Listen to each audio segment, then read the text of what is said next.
एक तरफ विराज मन ही मन अपने दिमाग से मोनिका के ख्याल को हमेशा के लिए निकालने का सोच रहा था, तो दूसरी तरफ दादा और पोते की जोड़ी नए कपड़े पहनकर पूरी तरह से तैयार हो चुके थे। नंदिनी ने किसी को भेजकर उन दोनों के लिए किसी अच्छे ब्रांड से कपड़े मंगवाए थे, जिनका खर्च कुछ 10,000 रुपए आया था। ये नए कपड़े पहनकर तो मुझे कुछ अलग ही फीलिंग आ रही है। जब उन बूढ़े अंकल ने अपने आप को मिरर में देखा, तो उन्हें यकीन नहीं हुआ कि वो अभी भी इतने हैंडसम लगते हैं। उनकी नजरें मिरर से हटने का नाम ही नहीं ले रही थी। दोनों दादा और पोते की जोड़ी बारी बारी कैट वॉक करते हुए अपने आप को मिरर में देख रहे थे और अपनी तारीफ करते जा रहे थे। क्योंकि बच्चे तो बड़ों को देखकर ही आगे बढ़ते हैं, जो जैसे दादा कर रहे थे पोता भी वैसा ही कर रहा था।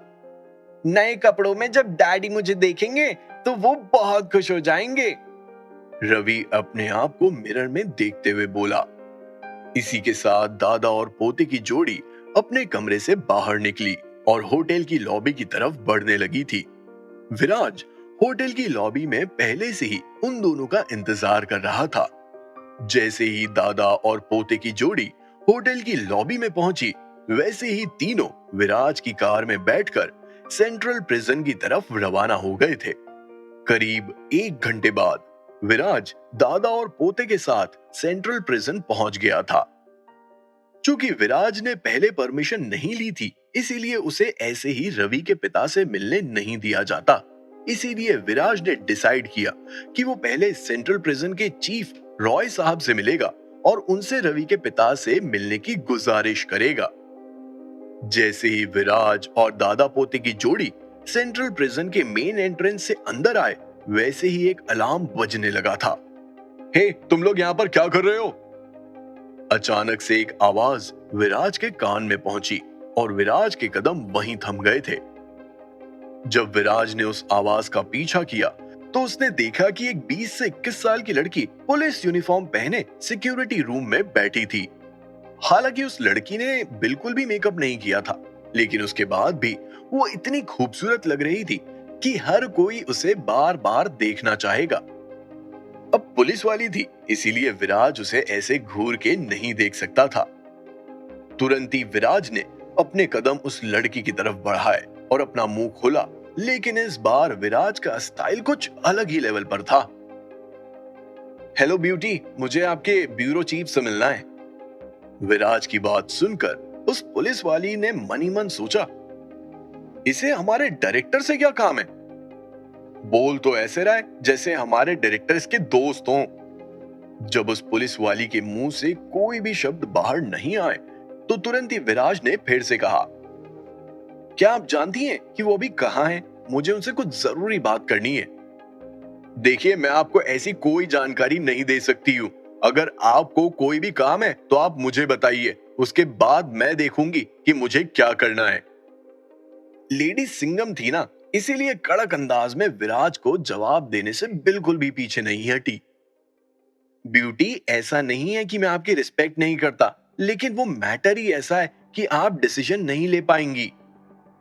जैसे ही विराज के मुंह से ये बात बाहर आई, वैसे ही वो पुलिस वाली एकाएक गुस्सा हो गई थी और तुरंत ही उसने कड़क अंदाज में कहा, तुम नीचा किसे दिखा रहे हो और तुम्हें कैसे पता कि मैं डिसीजन ले पाऊंगी या नहीं?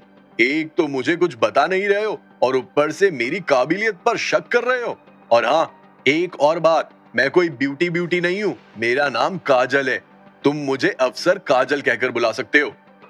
विराज ने एक्सपेक्ट नहीं किया था कि इतनी सुंदर लड़की इतनी स्टबर्न होगी।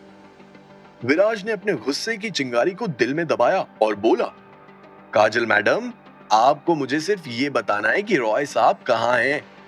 उसके आगे आपको ना तो जानने की जरूरत है और ना ही कुछ बताने की, ठीक है? विराज की बात सुनकर उस पुलिस वाली के दोनों भौहें ऊपर की ओर चढ़ गई थी। तुरंत ही उसने विराज से कहा, मैं तुम्हें नहीं बता सकती कि हमारे डायरेक्टर साहब अभी अंदर हैं।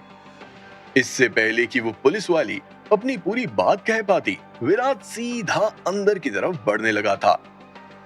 हे, तुम क्या कर रहे हो? ये गलत है। वो पुलिस वाली लगातार विराज को रोकने लगी थी।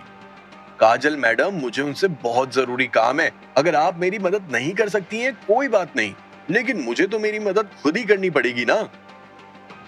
अब काजल ने विराज का ऐसा एटीट्यूड देखा तो उसने तुरंत ही विराज से कहा, ठीक है, तुम रुको, मैं तुम्हारी मदद करने के लिए तैयार हूं, अभी कॉल करती हूं उन्हें। ये बोलते हुए काजल ने अपना वॉकी टॉकी बाहर निकाला और जोर से चिल्लाते हुए बोली, एक लड़का जबरदस्ती अंदर आने की कोशिश कर रहा है, तुरंत ही उसे पकड़ा जाए। जैसे ही विराज ने उस पुलिस वाली के मुंह से निकलते हुए ये शब्द सुने, उसके पैरों के नीचे से जमीन खिसक गई थी। एक 20-21 साल की लड़की इतनी चालाक हो सकती है, ये विराज को पता ही नहीं था। सोचने वाली बात है, अगर वो लड़की इतनी चालाक और होशियार नहीं होती तो क्या वो पुलिस वाली होती। विराज को समझ आ गया था कि अगर अब उसने कोई चालाकी की तो पुलिस वाले उसे मुजरिम समझकर गोली से उड़ा देंगे। इसीलिए विराज जहां खड़ा था वो वहीं खड़ा रहा। कुछ 10 से 15 सेकंड के अंदर ही पुलिस का एक दल हाथ में बड़ी बड़ी बंदूकें लेकर बाहर निकल आया था और उन्होंने विराज को घेर लिया था। ओए लड़के, क्या तुम ही हो जो हमारे डायरेक्टर को ढूंढ रहे हो? एक पुलिस वाले ने तुरंत ही विराज से सवाल किया। ऑफ कोर्स, मैं ही उन्हें ढूंढ रहा हूं, और साथ ही साथ मैं आप सभी को एडवाइस देता हूं कि अगर आप सब अननेसेसरी ट्रबल से बचना चाहते हैं तो मुझे जाने दीजिए। जैसे ही विराज के मुंह से ये शब्द बाहर आए, वैसे ही सारे पुलिस वाले जोर जोर से हंसने लगे थे। उनमें से एक पुलिस वाले ने अपना मुंह खोलते हुए कहा, ऐसा लगता है जैसे इस लड़के को ये जगह उसका घर नजर आ रहा है और ये लड़का हमें डराने की कोशिश कर रहा है। इसी के साथ उस पुलिस वाले की नजर दादा और पोते की जोड़ी पर पड़ी और तुरंत ही उस पुलिस वाले ने उनसे भी सवाल करते हुए कहा, तुम दोनों यहाँ पर क्यों आए हो? क्या तुम भी इस लड़के के साथ हो? तुम लोगों की हिम्मत भी कैसे हुई सेंट्रल प्रिजन में अंदर आने की? पुलिस अंकल, मैं मेरे पापा को देखने आया हूँ, उस छोटे बच्चे ने अपने मासूम अंदाज में कहा। क्या तुम्हारे पापा यहाँ काम करते हैं? पुलिस वाले ने उस छोटे बच्चे से पूछा। उस सवाल को सुनकर तुरंत ही उस छोटे बच्चे यानी रवि ने अपना सर हिलाया और कहा, नहीं, वो जेल में है। बेटा, तुम गलत जगह आ गए हो, ये प्रिजन है, कोई डिटेंशन सेंटर नहीं है, उस पुलिस वाले ने तुरंत ही रवि से कहा। इसी के साथ ऑफिसर काजल ने विराज को देखते हुए कहा, ओए हीरो, ये सब क्या नाटक है? एक छोटा बच्चा भी जानता है कि उसका बाप जेल में है, लेकिन उसके बाद भी तुम उसे प्रिजन सेंटर लेकर आ गए। क्योंकि तुमने अभी तक किसी को कोई नुकसान नहीं पहुंचाया है तो मैं तुम्हें वार्न कर रही हूं, चुपचाप यहां से निकल जाओ।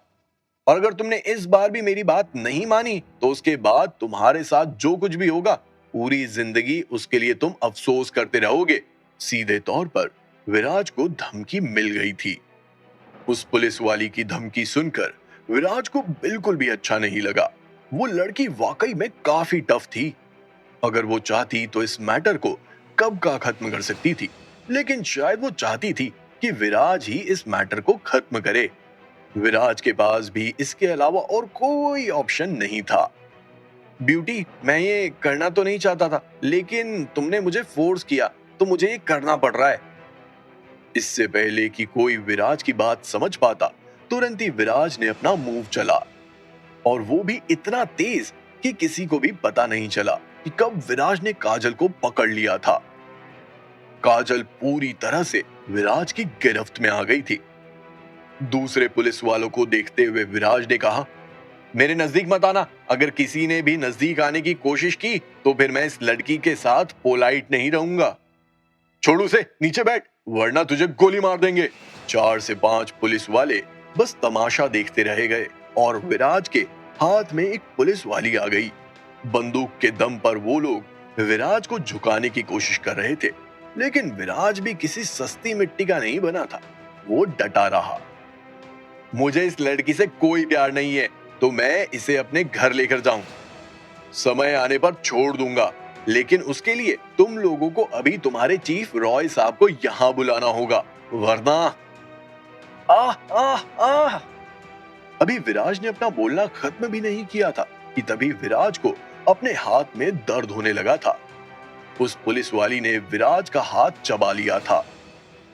दर्द के मारे विराज का बुरा हाल था और विराज ने अपना हाथ उस पुलिस वाली से हटा दिया था। एक तरीके से उस पुलिस वाली को छोड़ दिया था। अपनी ट्रिक का भरपूर फायदा उठाते हुए अब उस पुलिस वाली ने विराज को पकड़ लिया था। डेस्परेशन में विराज अपना हाथ को हिला रहा था जिससे उसका दर्द कम हो। जैसे ही उसने अपना हाथ पीछे किया, उसका हाथ किसी चीज से टकराया। दरअसल वो काजल थी। बास्टर्ड! तुरंत ही काजल ने विराज को गाली दी और अपना पैर उठाते हुए विराज के उस हिस्से पर वार किया जो बाप बनने में काम आती है। लेकिन तुरंत ही विराज ने काजल के हमले को नाकाम कर दिया था। लेकिन विराज काजल की पकड़ से निकला नहीं था। विराज की हरकतों से काजल इतना ज्यादा गुस्सा थी कि उसकी दोनों आंखें एकदम लाल हो गई थी। चीफ, आपकी मदद चाहिए। तुरंत ही काजल ने वॉकी टॉकी पर रॉय साहब को संदेशा भेजा। रॉय साहब अपने ऑफिस में बैठकर सिगरेट का आनंद ले रहे थे। अब चूंकि मर्डर का केस सॉल्व हो गया था, तो उनका प्रेशर अब रिवॉर्ड में बदल गया था। वो उस अवार्ड के बारे में सोच रहे थे जो उन्हें गवर्नर से मिलने वाला था। और ये सब किसकी वजह से हुआ? विराज जिंदल की वजह से। उसे शुक्रिया कहना तो बनता ही है। उसके आइडिया ने ही तो धमाल किया था। उसके आइडिया ने कई पुलिस ऑफिसर की अटेंशन छीन ली थी। पुलिस वालों ने नकली गुनहगार को पकड़ा और इसी के साथ असली गुनहगारों को लगा कि वो बच गए हैं और लूटपाट और चोरी चकारी कर सकते हैं। जैसे ही असली गुनहगार बाहर आए, वैसे ही पुलिस वालों ने उन्हें दबोच लिया था। हालांकि ये सब इतना आसान नहीं था। जिन लोगों को पकड़ा उन्होंने 7 मर्डर किए थे, ना जाने कितनी रॉबरीज की थी। वो सब बेहद खतरनाक लोग थे। इसीलिए इस प्लान में विराज के कुछ लोगों ने पुलिस का साथ दिया था। इसी के साथ चीफ रॉय साहब को विराज जिंदल के पीछे की ताकत दिखी। पहले तो उन्होंने विराज को इतना सीरियसली नहीं लिया था, लेकिन जब ये प्लान कामयाब हुआ तो उन्हें इतना तो पता चल गया था कि विराज का बैकग्राउंड बहुत ही स्ट्रॉन्ग है। सबसे जरूरी बात, जब ऐसे किसी खूंखार अपराधी को पकड़ना होता है तो क्लूज की बहुत जरूरत पड़ती है। और इस मामले में विराज के लोगों ने एक साथ आकर इतने क्लूज दिए कि पुलिस वालों के लिए ये केस एकदम आसान हो गया था। अगर विराज के लोग उनकी मदद नहीं करते तो ये केस पुलिस कभी सॉल्व ही नहीं कर पाती। अगर मुझे उस इंसान से वापस मिलने का मौका मिलेगा तो मैं उसके साथ अच्छे रिलेशन बनाऊंगा। वो आदमी फ्यूचर में भी बहुत काम का है। मनी मन चीफ रॉय साहब विराज के बारे में कुछ ऐसे ख्याल रख रहे, तो वहीं दूसरी तरफ विराज को काजल मैडम ने किसी बंदी की तरह पकड़ा हुआ था, जकड़ा हुआ था और यहां तक कि उसका हाथ भी चबा लिया था। चीफ, आपकी मदद चाहिए। अचानक से रॉय साहब को वॉकी टॉकी पर एक संदेशा मिला। जैसे ही रॉय साहब ने खिड़की से बाहर झांका तो उन्हें कुछ लोग दिखाई दिए। चूंकि वो काफी दूर थे, इसीलिए उन्हें विराज नहीं दिख रहा था, लेकिन लोग दिख रहे थे जिन्हें पुलिस वालों ने घेर लिया था। और दादा और पोते की जोड़ी भी चिल्लाने लगी थी, अरे ये इतना शोर क्यों हो रहा है? क्या ये लोग शांति से सिगरेट भी नहीं पीने देंगे? ये बोलते हुए चीफ रॉय साहब ने अपना चश्मा उठाया और तेजी से सीढ़ियों की तरफ भागे। उन्हें जल्दी से जल्दी नीचे पहुंचना था और उस स्पॉट पर पहुंचना था जहां पर इतना शोर शराबा हो रहा था। क्या होगा जब रॉय साहब को पता चलेगा कि उन्हीं के लोगों ने विराज को बंदी बना लिया है? रॉय साहब की तरफ से क्या रिएक्शन आने वाला था? आखिर विराज दादा और पोते के साथ प्रिजन सेंटर में क्यों आया था? क्या विराज चीफ रॉय साहब से बोलकर रवि के पिता को हमेशा के लिए बाहर निकलवाने वाला था? क्या ऐसा हो सकता था? जानने के लिए सुनिए cash on my mind, only on pocket FM.